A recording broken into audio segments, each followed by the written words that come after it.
We're really grateful to have all of you here with us on this journalist training today. If you're not a journalist, no worries. We are still happy to have you join us. I just wanted to note a few things before we proceed.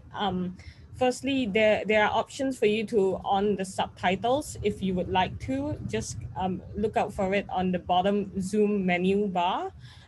If you would like French interpretation, there's also an option for that. So be sure to click on the interpretation button and click on French. We have an interpreter here right now.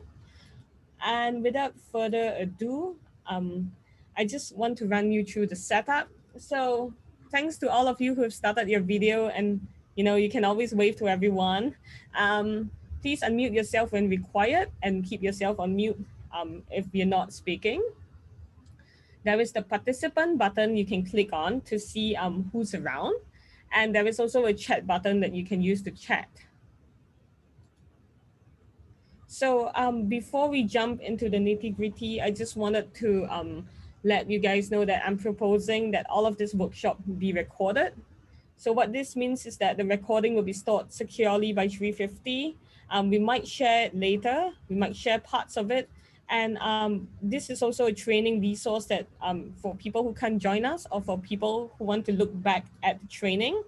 Only our faces, audio, and screen shares would be recorded. The chats will not be recorded. And a red dot would show up in the upper left of the screen when we are recording.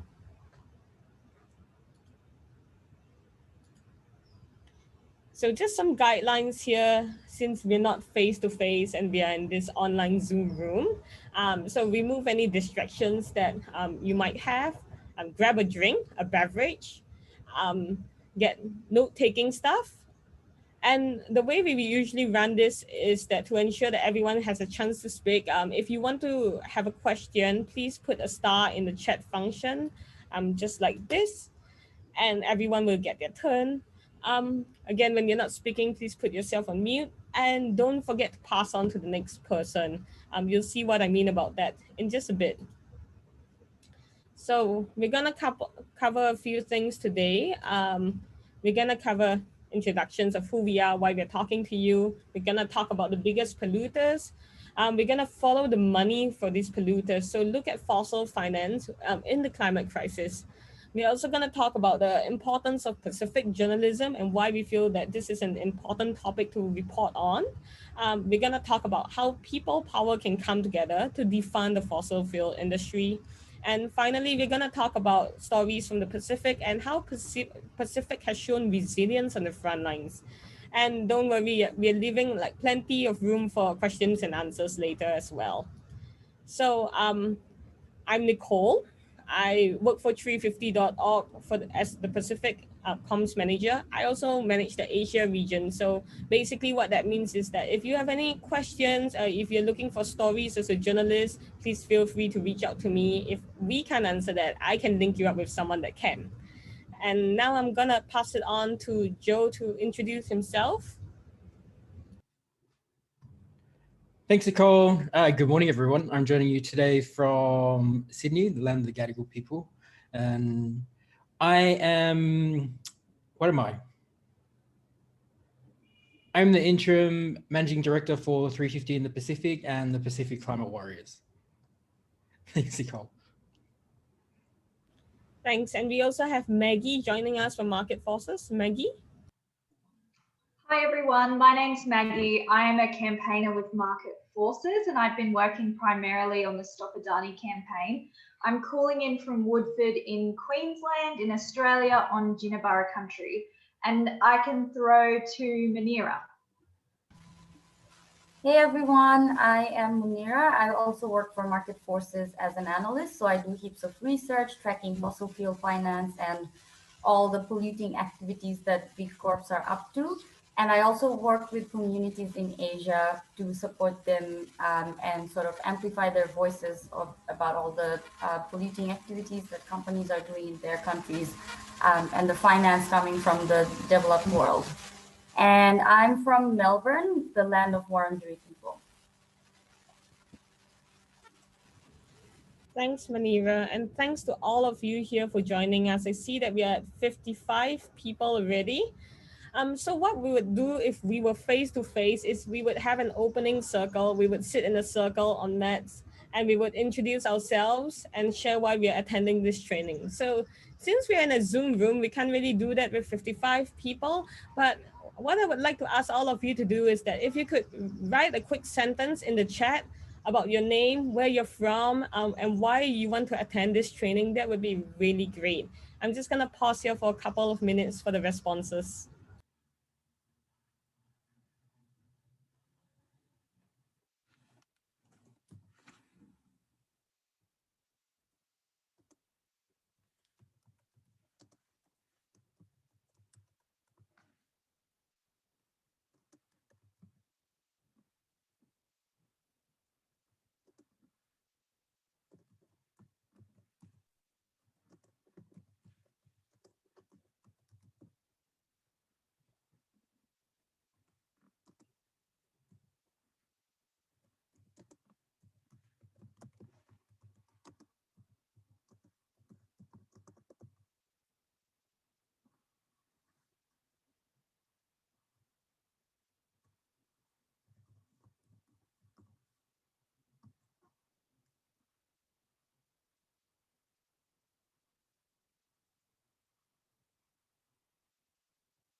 Wow, this is so great. Thanks all of you for joining all over the world. I see people from the US, from New Zealand, from Mexico, from Uruguay, from Philippines, and of course Fiji. Thank you so much all of you for being here despite all the odd timings, and of course it's a Saturday as well. We are so grateful to have you here with us. Please keep those messages coming in. We'll look at them, I promise. So just jumping on, before we talk about fossil finance, I just wanted to do a little recap about the Paris Agreement. I'm sure a lot of you know about it here, but just humor me for a second for those who don't. So in 2015, there was a global commitment to limit the warming of the Earth to 1.5 degrees. That was called the Paris Agreement. It was announced at COP21.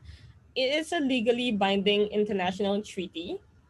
So fast forward 5 years, 5+ years.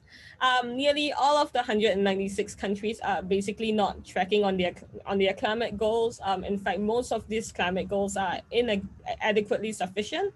And I'll share this slide deck with you after this as well, because if you click on this link, you can really check who's tracking on the goals and who's not.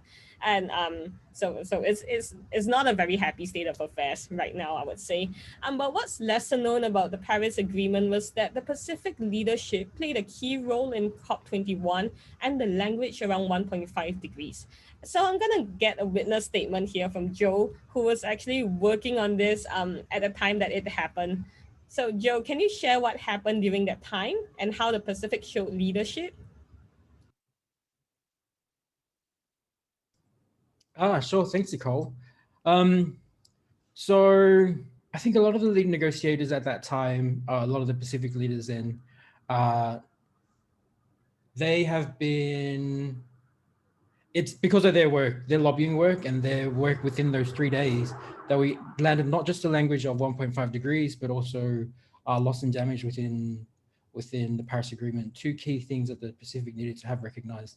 And when we think about the leaders who were there at that time, we're talking about people like Enele Sopuanga, Anote Tong, Christopher Lowick was the president of the Marshall Islands at that time, but most importantly, I think Tony de Broom, who was one of the Marshall Islands key negotiators. He's known as the architect of the Paris, one of the architects of the Paris Agreement, and He put so much work over those 3 days within those negotiations to ensure that this language was in there, because he knew that it would affect our people in such big ways. And it's the kind of leadership that our leaders continue to play, is one that is unseen, but is one that's resilient within these spaces. And I think when we're talking about this from like maybe in like a journalist training space, these are the kind of stories that we don't just need to tell the world, but we need to put out there so that our own people are hearing these and talking about these things. And so I think it's such an important thing to recognize that, not just to preserve it, but so that the rest of our region, the whole world, knows what these amazing men have contributed to something like the Paris Agreement.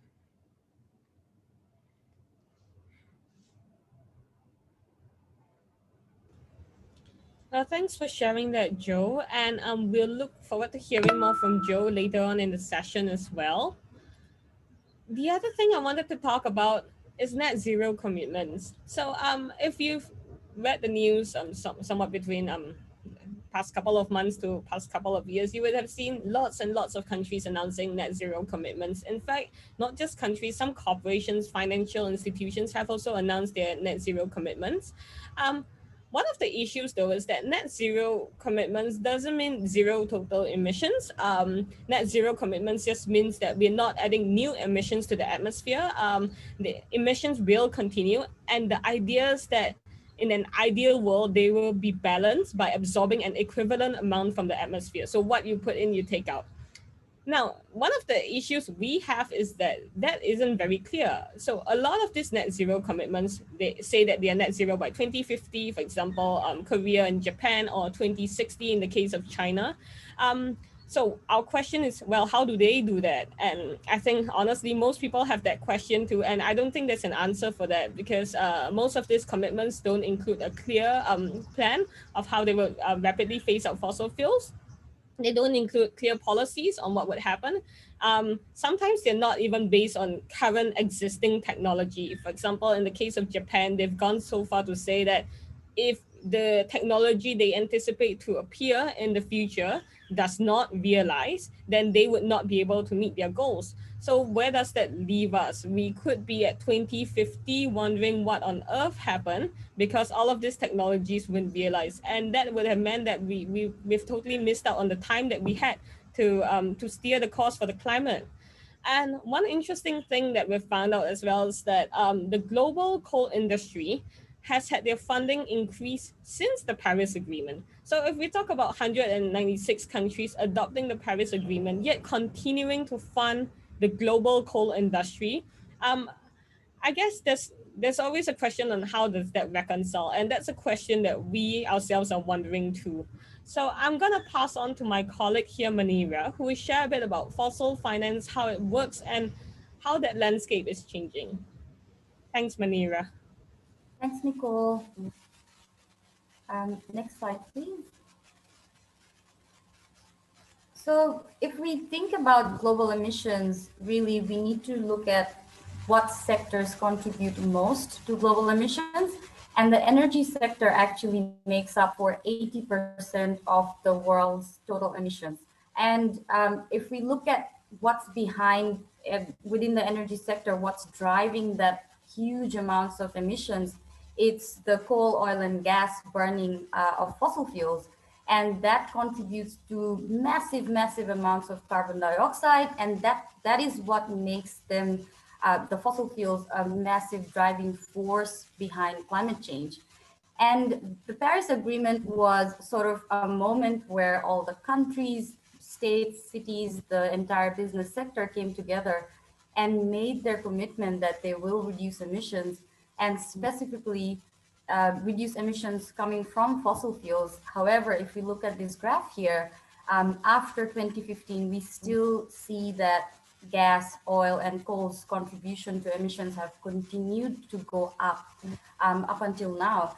And there's a reason why the fossil fuel industry can continue to operate. It's because they have access to loans from the big banks. They have access to insurance, and they have access to equity in the form of investments from the big investors around the world. So if we move on to the next slide, we can see how and the financial institutions are just playing such a massive role in the driving force behind the fossil fuel industry still continuing to grow. So the world's 60 biggest banks, just the biggest financial institutions globally, have provided $3.8 trillion to the fossil fuel industry ever since the Paris Agreement. And obviously that's leading to climate chaos, and the more immediate impacts are the air pollution impacts and the impacts on local communities that we can see. If we look at the next slide, that's even more interesting. So from the Paris Agreement onwards, if we think of the true commitments of reducing emissions, we should have also seen that fossil fuel funding should have gone down, right? But it's the sheer hypocrisy of the big financial institutions. If we look at this graph here, the big banks, the world's biggest 60 banks, have actually increased their lending over time, ever since the Paris Agreement was announced. And a lot of these banks have actually publicly announced that they support the Paris Agreement, that they're serious about climate commitments. But when we see their lending activities, it's just the opposite. And it's really interesting with 2020, as you can see here, the overall lending has gone down a little. But if we look at the second half of 2020, which is this dark red area, you'll see that it's more than they've ever provided in the past years, in the last 5 years, in the second half of 2020. So that's really interesting. The big banks, the big financial institutions are continuing their support, whereas it should be the complete opposite trend. The support for fossil fuels should be going down. And in the next slide, we'll have sort of a global picture of who's backing the coal, oil, and gas industry and the companies. And as you can see here, the US and Canadian banks play a major role. And then you have the European banks, the Asian banks, and that small portion up there in light blue are the Australian banks. And I mean, these are banks that we know names of. These are, really well-known banks, like in US, JP Morgan Chase. It's been the worst in terms of fossil fuel finance over the last 5 years globally. Japan's MUFG, and Bank of China is the world's #1 funder of coal power. And closer to home, in the next slide, we'll see the big 4 Australian banks. So ANZ, Commonwealth Bank, NAB, and Westpac, these are Australia's biggest 4 banks. And again, it's the same trend. These 4 banks made commitments after 2015, when the Paris Agreement was announced. They all publicly said, yeah, we're really serious about our climate commitments. We will restrict lending to coal specifically. There's still a lot of limitations around lending to a dirty oil and gas industry. And yet, as you can see in the graphs here, again, billions and billions of dollars worth of money just funneled to the fossil fuel industry from the big 4 Australian banks. And when you look at the comparison to how much money they've provided to renewables, it's just so small. It's the green portion here. And it, again, the hypocrisy of banks really shows. And $35.5 billion to the dirty coal, oil, and gas industry is a lot of money. It allows them to continue producing carbon emissions, continue polluting the world, and creating climate chaos. And just for scale, if we look at ANZ, for instance, which is a big Australian bank, for every dollar that they've given to the renewables sector, they have given more than $5 to dirty oil, coal, oil, and gas. And in many instances, when we were tracking the deals, there's a possibility that they have breached their own policies where they've made commitments about restricting their lending to fossil fuels. So It's there is some shift in lending to coal, which is declining, but there's still so much work to be done in the oil and gas industry because they're still supporting them. And the next one is really interesting. If we go to the next slide, it's the insurance industry. And I find this really interesting because this is not something that we talk about quite often, and how big a role the insurance industry plays globally, and including Australia. Um, they actually have a say in what projects get built, and what projects can continue to operate because they provide insurance. Without insurance, projects wouldn't go ahead, right? So if there was no insurance, no new coal power projects would go ahead, no new coal mines or oil and gas extraction, or LNG projects would go ahead. But the insurance industry, similar to banks, are continuing to support the fossil fuel industry. Some have made commitments to restricting their underwriting of coal, oil, and gas. And a lot of them, again, they say publicly say they support the Paris Agreement, but their actual activities is completely opposite. And it's really well-known names. If you see in the sort of the leaderboard, AXA and Swiss Re are the only insurance providers that have restricted their underwriting of fossil fuels. But if we look at the laggards, Lloyd's, Berkeley, Tokyo Marine, these are really well-known names. These are big insurers globally, not just within the country that they're domiciled. And AIG as well, they're the sponsors of the All Blacks. They still have really lagging policies on their underwriting of fossil fuels. And another really interesting role that the insurance industry plays is their role as investors. This is also not something that's widely spoken about, but they hold assets of about $30 trillion. They hold shares in big companies, so they could really be driving the transition to 100% renewables, to climate solutions. But the reality is that they continue to support the fossil fuel industry. And it's so important to highlight their names and sort of publicly talk about it.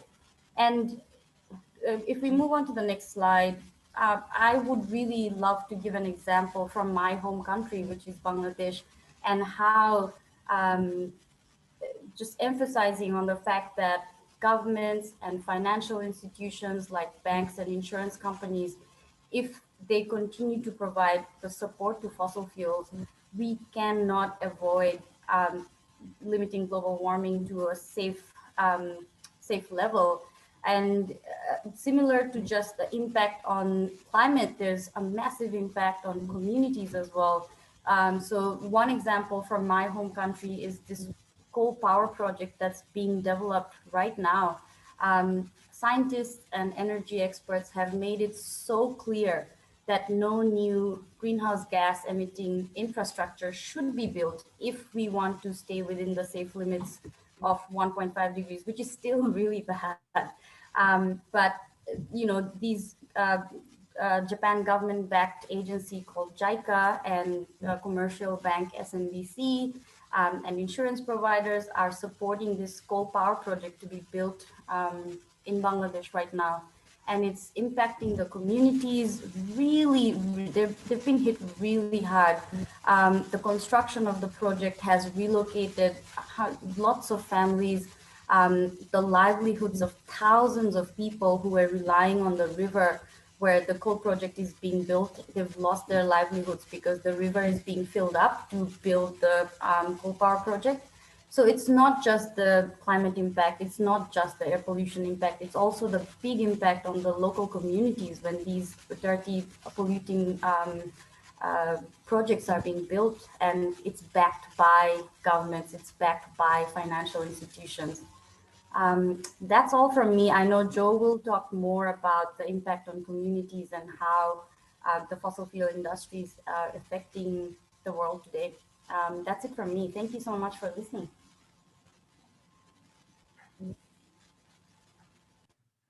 So before Joe goes into any of those details, I just wanted to share this video with you on when we talk about why we report on fossil finance. So this is from Alici, who is on the Pacific Climate Warriors Council of Elders.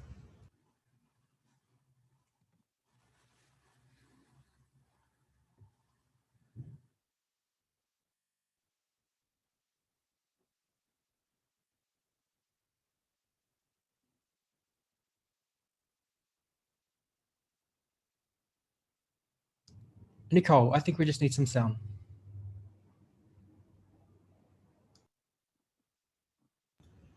Sorry, Joe, you were saying?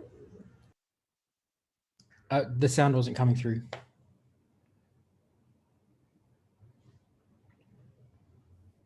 Yeah, I think you need to mute yourself.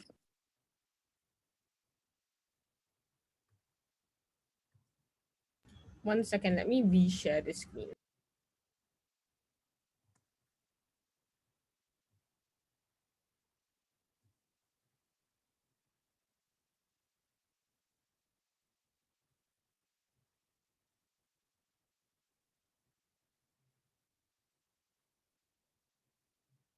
Can you let me know if it works? One second.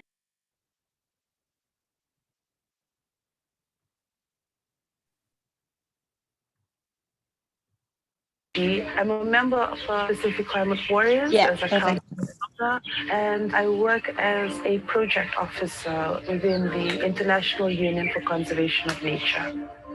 Climate change, adaptation, mitigation, disaster risk reduction, activism, all of this work. It's not something that we choose to do. It's something that we must do because of the decisions that have been made by developed countries over decades.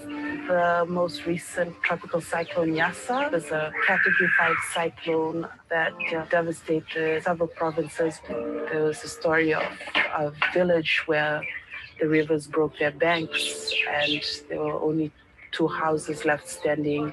So they've been faced with the tough decision to relocate.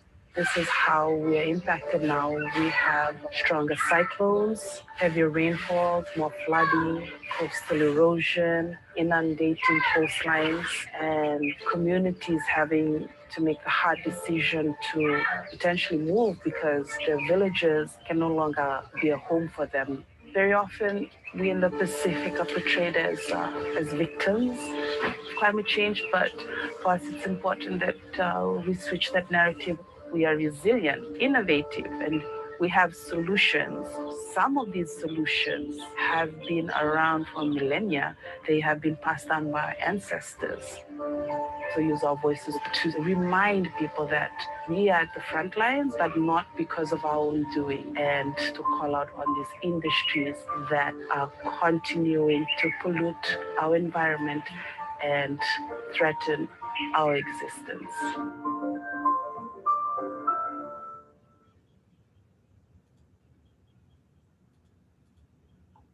Oops. Thanks for your patience with that video. And now I'll pass it on to Joe to elaborate further on this.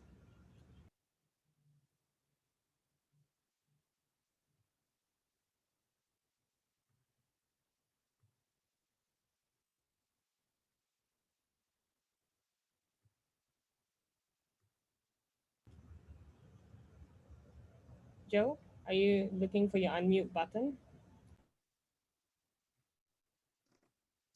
Not sure what button I'm looking for, but I'm looking for something. I think Alici actually really covered most of it. And the points that she raised there, exactly what it is, the reason why that we need to report on fossil finance in the Pacific. I think one of the things that that isn't in there that is also important to note is that it's so important to report on fossil finance in the Pacific because so often the conversation in the Pacific around finance is around climate finance, is around the Green Climate Fund. How do we access finance for adaptation? How do we access finance for recovery? And sometimes those two things get mixed up and they're totally different. And it's important to talk about both of them because it's important to talk about fossil finance from the perspective that we need to do all of these things to cut that finance in order to be able to try and mitigate the climate crisis, but we also need to ensure that our people can continue to rebuild after it. So it's important to tell both stories, and it's important to tell them so that our people understand the difference and know that there is a difference. Pacific Islanders are on the front lines of climate change, and that is an important story that we've always been telling. We are often portrayed as victims waiting to be saved. And I think that is the reason why behind our mantra and our narrative that we're not drowning, we are fighting, as in that picture there. Because one of our biggest goals has always been to shift the way that the world has seen us. Not just shift the way that the world has seen us, but to shift the way Pacific Islanders see within themselves. And so the stories that we tell ourselves are just as important as the stories that we tell the world. It's also important to link climate change and fossil fuels, and that's the whole reason for 350. And I think a big part of our work is to try and demystify a lot of the science around the causes of climate change, and to try and connect the causes to the impacts, and to try and connect the fossil fuels and the burning of fossil fuels to the impacts that we are thinking we are feeling in the Pacific.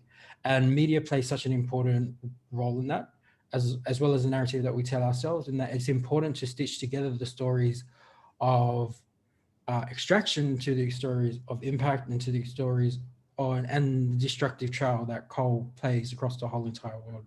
And I think that's something that I was thinking of when Manira was sharing about her hometown, her home in Bangladesh, is that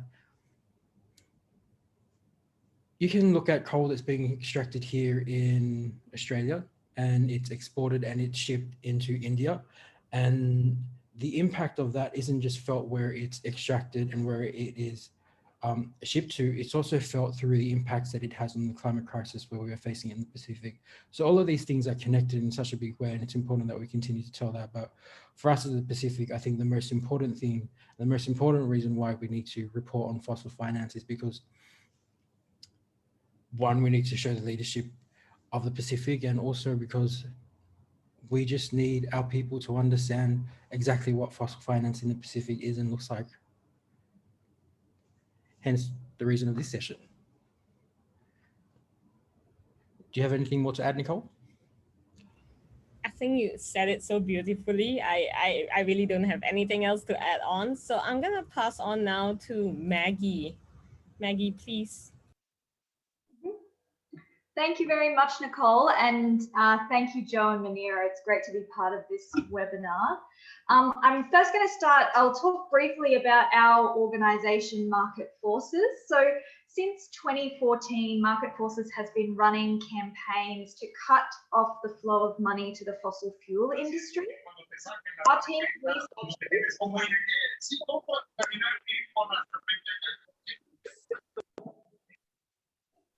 Oh, sorry about that. Maybe that person might be able to mute. Sorry about that. So our team, we have a diverse team of researchers and campaigners. I'm a campaigner, and our researcher Manira, who spoke earlier, she's part of the team that analysed financial reporting to expose how financial institutions fund the fossil fuel industry. And we collaborate with groups in Australia and across the world to run campaigns that push those corporations to stop funding the coal, oil and gas projects that are turbocharging global warming. So as we know, like both government and business must be forced away from fossil fuels, and that's critical on our path to a just transition. But what my work as a campaigner is, a lot of it is about how we connect individuals, groups and nations. How do we connect them to force business to lead on that just transition and stop trillions of dollars going to the fossil fuel industry?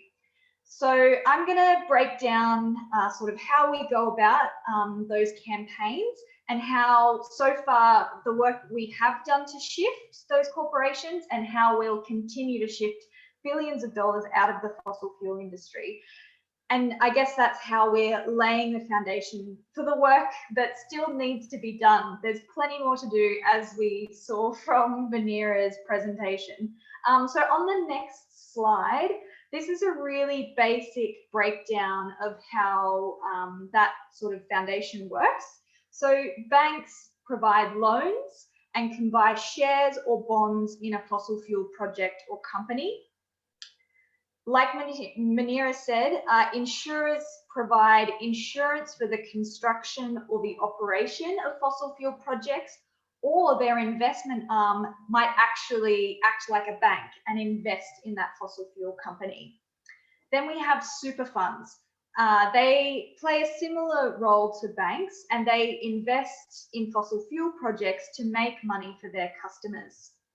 These financial providers contribute huge sums of money to the fossil fuel industry, and while every company is different, there are a few key factors that they have in common, which we'll go through now. And these are the steps that we sort of show individuals how they can influence the business sector. So on this next slide is a graphic that visualizes some of those key factors that influence a company. It's something I like to come back to again and again to remind myself of all of the different stakeholders and levers that influence corporations. So you can see on here, there's heaps of different things, but some of the really critical ones that we try to illustrate to people are customers, shareholders, and public image. While not every company will have all of the levers that we see here in all of the different colors, individuals and groups have the power to influence companies by using these levers. So some companies are privately listed while others are publicly listed, which will impact our ability to access their shareholders or who their owners might be.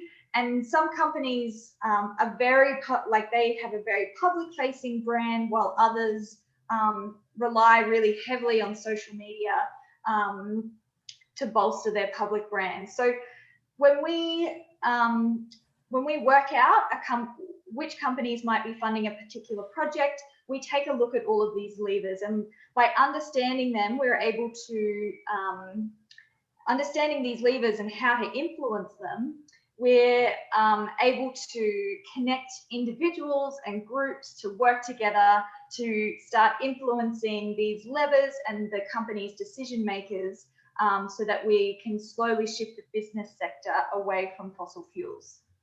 So let's go over a brief summary of the steps that we take to do that on the next slide. We saw this graphic earlier, and step one, our researchers, they lift the lid on the banks and super funds and insurers, shining a light on how much they might lend to the fossil fuel industry.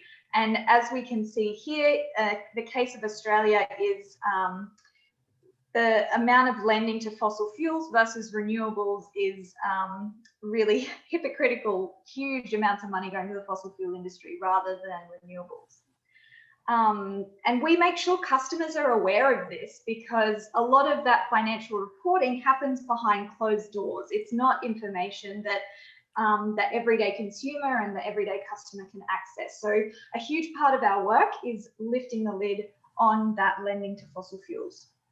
On the next slide is, again, another basic demonstration of how we bring customers, shareholders and community members together to take united action against their banks and their super funds. So this might start with a concerned email, perhaps a phone call, but it leads up to bigger actions as well. Things like office visits, shareholder action at annual general meetings, and even things like individual or big group divestment actions. And that's what we'll see here on the next slide. Here are a couple of examples of some of our action that we take against companies. So by doing these actions, we're targeting a company's public image. We're revealing their huge investment in fossil fuels and demonstrating customer and community outrage against that lending. And investors are then, once we build enough of that narrative and build enough of that power, investors are forced to reconsider their fossil fuel lending in order to protect that public image that they so desperately hold. And that ultimately impacts their bottom line. Because more and more we see that consumers and regular people do not want their money invested in fossil fuels. So I want to give a brief example of the campaign that I work on, and that's one I'm sure you may be familiar with, is the Stop Adani campaign. So it's thanks to thousands of people across the world taking action as customers and as community members that campaign has been successful in delaying the Carmichael coal mine for 10 years. And when you take a close look at that campaign, it's by using consumer and customer power that we've been able to get 96 companies, including 33 insurers and dozens of banks, to rule out support for the Adani mine. It's failed to secure any private investment from investors, and it's had to entirely rebrand in Australia because of how toxic the Adani brand has become in Australia. So that's just one example, but increasingly we're seeing corporations across the world being influenced by consumer choice and consumer habit on shifting away from fossil fuels. But as Munira outlined, there's still lots of work to do. And on this next slide, I want to give an example that's both seeing corporations, yielding to our force, which is moving in the sustainable direction, but we really need to be careful about how good they're getting at it, because while fossil fuel lending has gone up, the amount of sustainability teams and imagery has also gone up. So they're getting really good at shining their public image. So we need to call this out. We need to name and shame the investors that are working really hard to downplay their role in fueling the climate crisis. And while our pressure has forced companies to make some real commitments to limit their lending to fossil fuels, they've got the money and resources to try to downplay the role that they are having in funding the fossil fuel sector.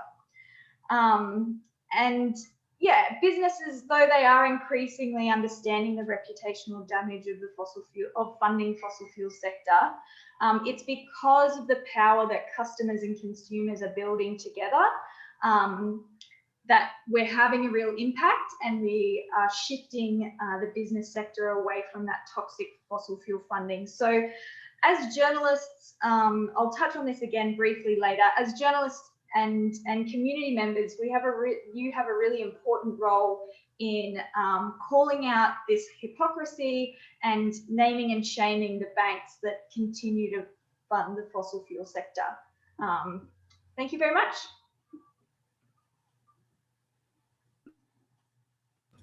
Thank you, Maggie. And over to Joe, who will talk about our actions so far with 350 and our partners. Thanks, Nicole. I guess one thing to start is, one thing we know is that our activism is tied to our culture and identity, and that it informs the way that we show up in space, and it informs the tactics that we use. Part of that is authenticity, but it really is about resilience. Building a movement that is grounded in culture, and especially story, is what we've tried to build. And our narrative has been a big part of that. We know that the stories that we tell ourselves are just as important as the stories that we tell of ourselves. We've always been really intentional about the narrative that we try and put into the media, because our biggest goal has always been to shift the way the world has looked and spoken about the Pacific in the context of climate change, from being victims of climate change to ones that of showing real climate leadership and resilience, just like Alicia had spoken to before. And there's such a key role, I think, in therefore media can play, because for so long the picture painted of our islands is like the Pacific is a holiday destination, or they'll tell the stories around disaster recovery or rugby. And these things are true because they are part of who we are, but we are also strong, resilient, Indigenous leaders breaking down the structures of oppression that have caused the climate crisis. And I feel like we need to tell more of these stories so that we can, everybody, wherever they are, can recognize the climate activists within themselves. And here in this slide are a few of the actions that we have taken, and that I will just speak through. Oh, I wondered, I had tried to update that picture in there. I'm not sure if it translated. maybe I updated it in the wrong slide, but the first couple of slides are from Canoes versus Coal, which would happen in 2014 in Newcastle. And the picture in there at the moment is from Tokelau, but at the last minute, I tried to change it because I had a look through the participants list and I can see Isol's name in there. And I know that Isol will be joining us from a watch party in Futuna in Vanuatu. And so I'll just take a moment now to give him a shout out and to everybody that's watching with him, because that action within itself, that campaign within itself gave people the opportunity to reconnect with traditions and culture that in some places had laid dormant for a while, and Vanuatu had carved out the biggest canoe for that action. So in that action, traditional canoes were carved out in the islands. They were brought to Australia and taken to Newcastle Port, which is the largest coal port in the world, and they were used to blockade the coal port and the coal ships that had left out through that day. The idea really was to try and think of an action that could be centered in culture and also could bring back and revive cultures within certain places. The canoe that we're looking at the moment from Vanuatu, from Tokelau, was the first one that had been carved out in that island for generations, and it was used as a catalyst to be able to revive this practice within the community. And so it's activism that goes beyond just the action, but thinks deeply about the community that we're trying to act within to see how we can empower and uplift them. We've also done a lot of work around Stop Adani with market forces and with the Stop Adani movement in general.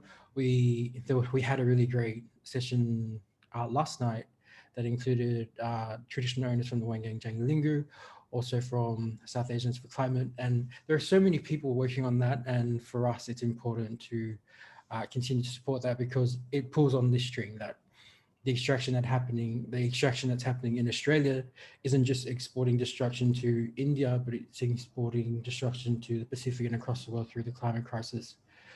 We've also got a photo in there in the middle around some of the things that we do at COP. And COP always plays a big part of our thinking when it comes to strategy, because we know that our role is to try and demystify the UNFCCC process, the United Nations Conference on Climate Change processes, because they're really complex. But it's also our job to ensure that we can try and bring our people along into those spaces with us, because they normally aren't spaces that any everyday person would have access to. But through our activism, that's possible. And through our campaigns, and the one that we're looking at the moment was from COP23 in Bonn, Germany. And there are a lot of things happening in this photo, but the one thing we want to try to achieve for that was to try and bring the voices of our people with us. So what you're looking at is a petition delivery that we had delivered to our leaders, who some of them you can see, some of you cannot. That's Anok Letong in the middle. We had collected over 23,000 signatures to support our petition, took it to COP, and delivered it there to our leaders that they can then use it within their negotiations and within their lobbying as the voice of their people with them. In the background of that photo up on the projector, you will see it looks like a flower. It says "End Fossil Fuels Now." It's a big, huge, massive flower that was made out of tapa in Tonga, and we took it all the way to Germany and we unfurled it at one of Germany's biggest coal mines. And we wanted to use that moment then to bring our voices to that point of extraction, but also to try and create a moment where we can come together with activists in Germany who were sharing the same fight as we were, to let them know that there's that connection there, that we were there in solidarity, but also the work that they were doing there was affecting us in really big and beautiful ways. And so our work has always been to try and bring our stories to the moment, our culture and our people with us. And that's our brand of activism.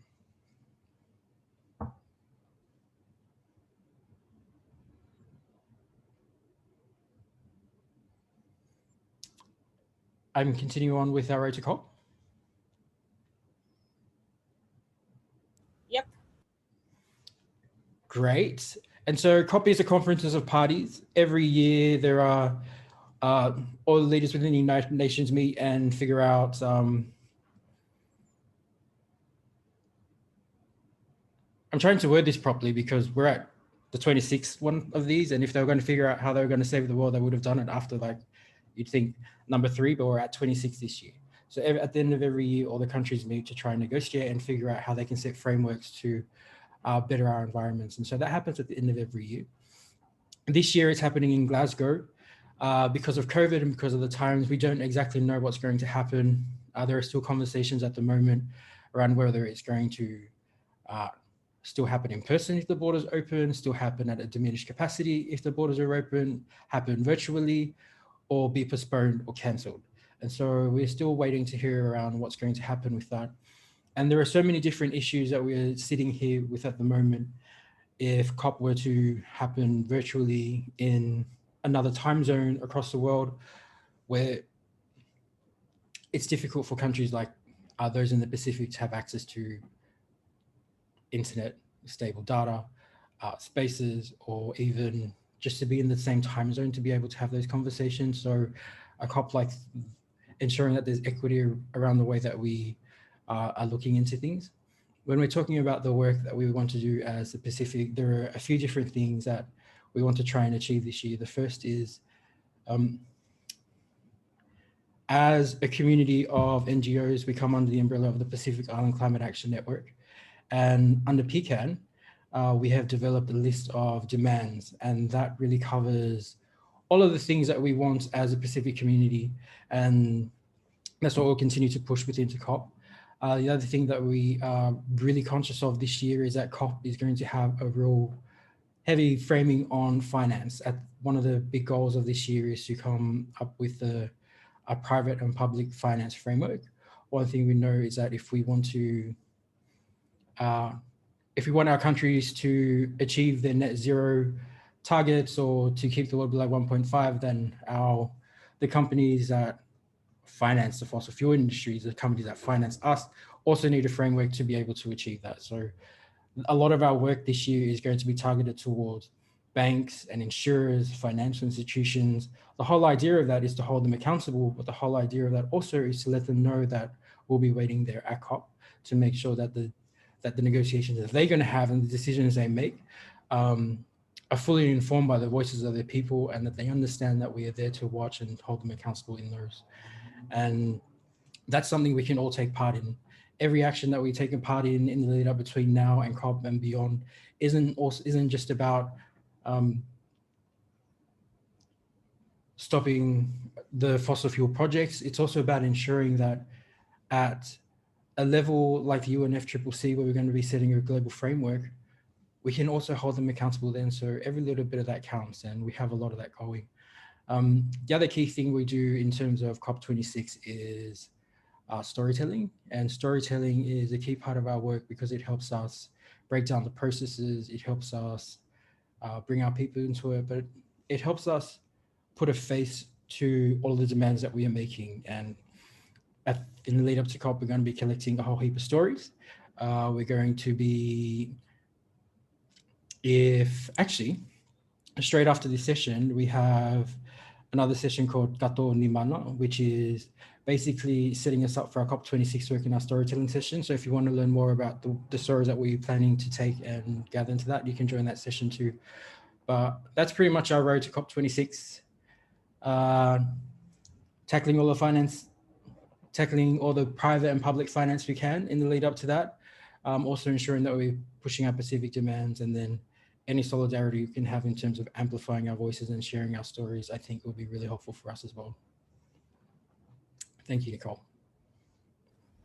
Thank you, Joe. And on the subject of storytelling, I just wanted to talk a bit about, why reporting on the Pacific is so important. So if you look at this image, if you look at this image here on the right, I literally Googled Pacific Islands climate change, and this is what came up. So Australia and security in the Pacific Islands, Pacific Island countries calling for fuel levy, Pacific small islands fear rising seas will distort their claims to their EEZs. A lot of these articles appear as sort of like, the Pacific is drowning, there are huge issues in the Pacific, Australia needs to create a Pacific visa, and that's that's a really real thing. Like how others see Pacific Islanders, like there tends to be that stereotype there. And I say this, I'm not a Pacific Islander, but I work very closely with Joe and his team, who are extremely centered in their work. And I mean, I can say that, you know, the narrative is really different. For example, what we would really like to see reporters report on, and what we can give access to reporters who didn't know about any of these stories before. You know, this is, for example, the picture in the middle. This is a just recovery fridge that the 350 Pacific and Fiji team set up. So they basically put in groceries, and think of it as like a soup kitchen fridge. Take what you need, and this is a way of Pacific people helping their community. On the left here, Have Your Say was the campaign that Joe was talking about earlier. And they took this declarations all the way to COP. So from the Pacific to COP, they gathered signatures from everyone on the way, and they made sure that their voices were heard in COP23. And on the bottom right here, this was after one of the most devastating cyclones that happened in December. It's Tropical Cyclone Yasa. It leveled villages, it claimed a few lives. But what happened the next day? I mean, all of those things made headlines. Our colleague was on the BBC talking about what was happening. But somehow, you know, like 2 or 3 days later, when recovery efforts began, then all of the news articles, all of the news interests basically went away. And I guess what people didn't realize was that people were still living in Fiji, and they were still helping the Bua community. They were recovering. They were making sure that everyone got what they need. And this is a form of true resilience that we're looking at. And when this, from our experience, for example, when we go on international media or and you know, we want to talk about climate change in the Pacific, a lot of times we're asked about climate migration, and we are asked to talk to climate migration. So what happens when Pacific Islanders lose their homes? What happens when they have to move out of their islands? You know, will Australia give help? Will New Zealand give help? But if we take a step back and think about it, the Pacific Islands doesn't really need help the way we imagine it to be. Like do they really want to live life as how others in the global north think that they should live life? Perhaps there could be a different story to be told. So each time we work with reporters, what we do is we also highlight the fact that, hey, you know, climate migration might be happening, it might be on the works, but take a look at what all of these people from the Pacific are doing right now to adapt to climate change, to mitigate climate change, to actually, you know, fight for their future and fight for their islands. And I think that this is something that maybe a lot of people outside the Pacific don't realize or don't know. And I must admit that I didn't know that too until I joined 350 and really understood the work of the Pacific Climate Warriors. So all that to say that if you want to report on Pacific Islanders and climate change in a different way, if you want to showcase Pacific resilience and Pacific recovery, in addition to all of what they're facing at the front lines of climate change, we can provide you that access. We can provide you access to interviews, photographs, videos. We can provide you access to people on the ground. This is a picture of Wilfred. Whoops, this keeps happening, I'm sorry. This is a picture of Wilfred, our weatherman. I'm just kidding, he's a digital organizer, and he was basically taking a live video of what was unfolding during Cyclone Yasa. But the picture below, which is less seen, is the picture of the community going to plant their trees and crops right after Yasa leveled their village. So I think that as journalists, you know, if we want to report on something that's really trendy, really sensational coming on in the news, and of course really something that people could read, could we also please consider reporting what happens after that when Pacific Islanders come together and show their resilience and start building back for their recovery? We can provide you access to climate activists calling out banks and insurers, fossil giants. We can provide you accounts, first-hand accounts, and access to indigenous peoples protecting their ancestral lands and waters directly. We can provide you with information on innovative action taken in the islands to adapt to climate change. So just saying that all of this is available. If you need access to that, if you need help knowing where to look, come to us, and we are so happy to point you in the right direction and to showcase more of the Pacific resilience and recovery stories, and not just stories about climate migration or frontline communities. Thank you. And I'll just pass it on to, was it Maggie, for just the last bit. Thanks, Nicole. I'll really just briefly reiterate what Nicole has said there. I guess from a financial perspective, I want you to imagine a businessman sitting in his skyscraper at the top of a building in Munich or New York or London. Like, they really, really need to hear these stories from the Pacific, and these stories about how climate change is impacting the Pacific. And equally, we need individuals and customers in the community to hear about how they are impacting the the finance sector and their lending to fossil fuels. And as on this next slide, as Nicole pointed out, increasingly we're seeing stories about the Pacific, but we're also seeing increasing media appetite for reporting on the community's impacts on the finance sector. So those headlines there are showing, you know, the finance sector taking note of the pressure that we're applying. And as journalists, you have a really important opportunity to both to tell these businesses that they need to keep up with the trend towards sustainable investing. And equally, the community need to understand that they have the power to influence the financial sector. So it's really great that all of you have joined this workshop today to hear about how these moves are coming together and how this impact is shifting, and your opportunity to be part of that. So thank you.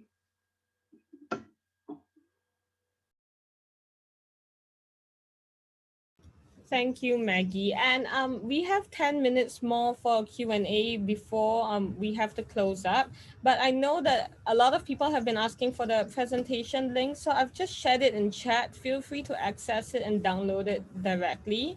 And if you have questions, please put a star in chat like that, and then we can go around the room. Thanks.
So I noticed that we're quite a bunch after the presentation ended, which is interesting considering the chatter during.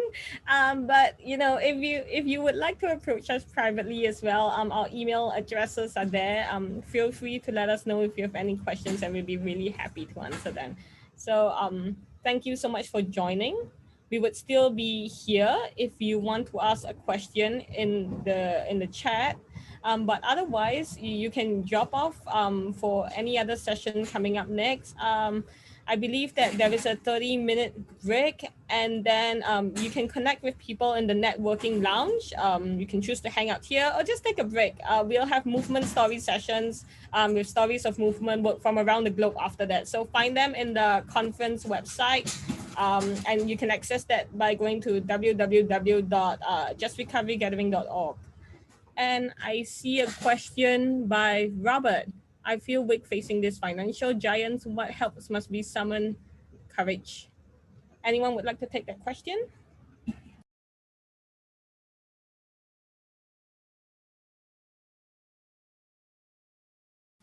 Yeah, happy to. Sorry, Maggie, you unmuted as well. You go first. We as customers have massive, massive power, and that's something that we totally undermine and not look at. One of the things that we talk about with bank customers for our work is that one, you can put your bank on notice, tell them that you have your life savings, thousands of dollars, you're like, think of you and just your family unit or your friends, that's hundreds and thousands of dollars. And you know, putting your bank on notice, telling them that you're unhappy with how the bank is doing because your money is being used to be invested in fossil fuels is a really powerful thing. Banks really care about that. And another thing, once you know you've put your bank on notice and maybe they respond, maybe they don't. Another thing that people can do is switch their banks to other financial institutions that are not backing fossil fuels or they make ethical choices that support small businesses, things like that. So even when that's done, you can make a big noise. You can tell the world, you can tell your friends that you've made a switch because your bank was choosing fossil fuels. So it's, as a customer, we are really powerful, and we often don't use that power. So don't be scared of the giants. They're scared of us. People power is bigger than any other power.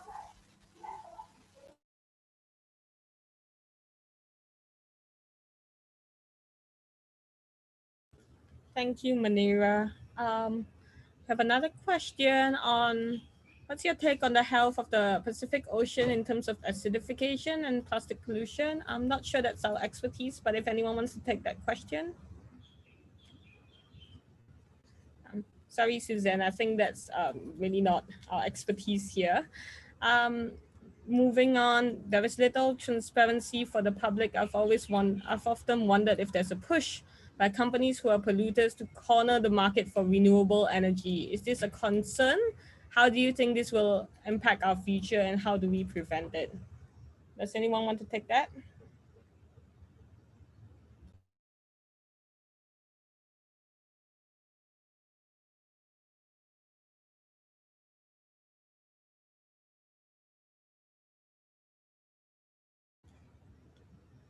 Gina, I think one of the things I've noticed in this is that big polluters and big fossil companies are indeed looking into renewable energy. But as Maggie and Manira highlighted just now, some of that we're not sure how much of that is actually true and how much of that is greenwashing. And I think we do need to sort of ensure that you know, any shift that happens is because that shift is going to be scalable and not because it looks good for their company's sustainability report or their press releases.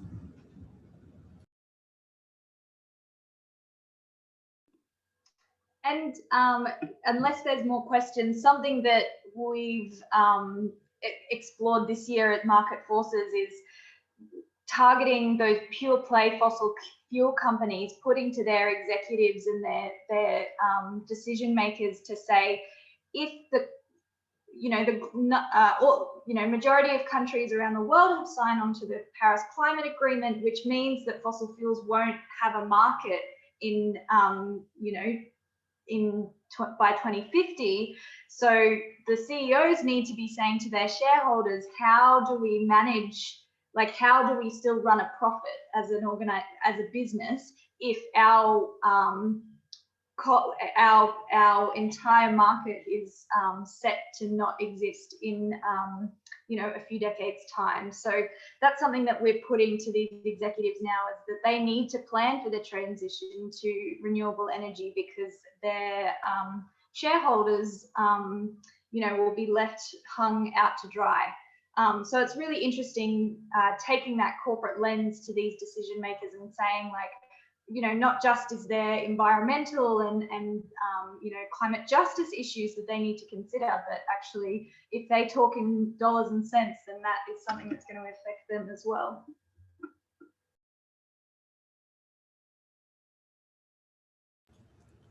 Very well said, Maggie. So we are nearly at time now, and I don't think there's any more questions. So just a huge thank you to Maggie and Munira for joining us today, and a huge thank you to everyone from all over the world who took the time to be here with us on a Saturday. We really, really appreciate it, and we are so grateful. Have a great day.